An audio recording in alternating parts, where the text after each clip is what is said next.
तहव्वुर राणा का भारत आना एक बहुत बड़ी उपलब्धि के रूप में देखा जा रहा है। तहव्वुर राणा 2008 में मुंबई में हुए 26/11 हमले का मास्टरमाइंड है। ऐसे में भारत कई सालों से कोशिश कर रहा था कि उसे भारतीय न्याय के सामने पेश किया जाए और अब बुधवार को तहव्वुर राणा आखिरकार भारत लैंड कर चुका है। बता दें कि केंद्रीय गृह मंत्रालय की ओर से अधिसूचना जारी की गई, जिसमें बताया गया कि तहव्वुर राणा के खिलाफ कौन केस लड़ने वाला है।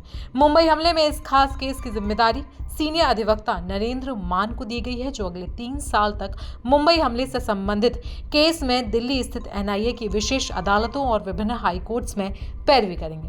बता दें कि राणा के भारत आते ही उसे कोर्ट में पेश किया जाएगा और नरेंद्र मान ही उसके खिलाफ ये केस लड़ेंगे। 35 साल से दिल्ली हाई कोर्ट में वकालत कर रहे नरेंद्र मान करीब 10 साल तक दिल्ली हाई कोर्ट में सीबीआई के अधिवक्ता रहे हैं। नरेंद्र मान दिल्ली हाई कोर्ट के वरिष्ठ अधिवक्ता दिनेश माथुर के चैम्बर में से हैं और लंबे समय तक उनके साथ कई अहम मामलों में भी उन्होंने पैरोकारी की है। नरेंद्र मान एक जाने माने वकील हैं। उन्होंने इससे पहले सीबीआई के लिए स्पेशल पब्लिक प्रोसिक्यूटर के रूप में भी हाई प्रोफाइल मामलों को संभाला है।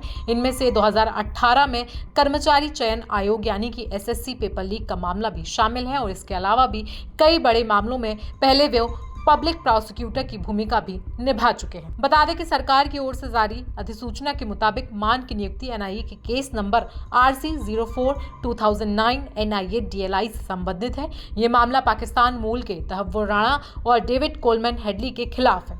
इन दोनों पर मुंबई पर 26 नवंबर 2008 को हुए हमलों की साजिश करने का आरोप है।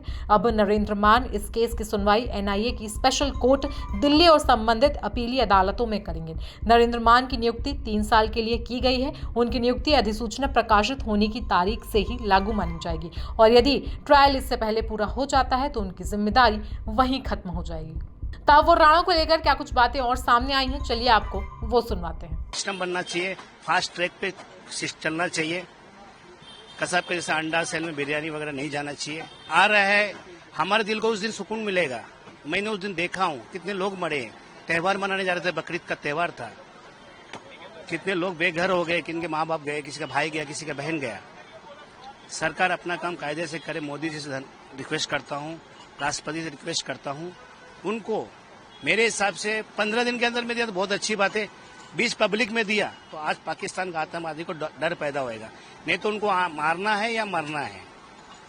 आज 16-17 साल हो गया, किसी के घर में जाके पूछो, किसी का बाप चला गया। पैसा देने से कुछ नहीं होता है।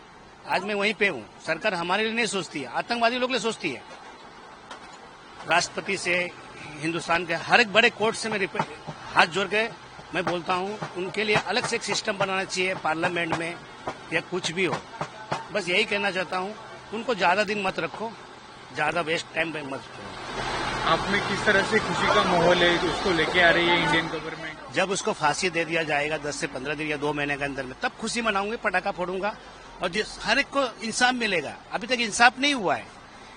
इससे पहले मैं 1999 में मैंने देखा था एक बड़ा आतंकवादी, मैं बहुत छोटा था शायद, बड़ा आतंकवादी को पकड़ा था इंडिया गवर्नमेंट ने, प्लेन हाईजैक करके उनको छुड़ा लिया। आज वो पाकिस्तान में खुलेआम घूम रहा है। ये मास्टरमाइंड है, इसके लिए भी लोग हाथ पांव चलाएंगे। उसके पहले उसको मौत के घाट उतार दो।